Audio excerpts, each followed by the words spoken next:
ইয়া হান্নান, ইয়া মান্নান, এই নামগুলোতে এত শক্তি কেন? এই নামগুলোতে আছে কি? এই নামগুলো কার? আর এই নামগুলো তো আল্লাহর, এই জন্যই এই নামগুলোতে এত পাওয়ার। এই নামগুলো পড়লে কি হয় আর কখন পড়বেন শুনলে আপনি অবাক হয়ে যাবেন।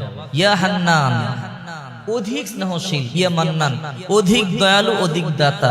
এই নামগুলো কাবা ঘরের গিলাফের মধ্যে উপরে লেখা আছে, শুনলে আশ্চর্য হয়ে যাবেন।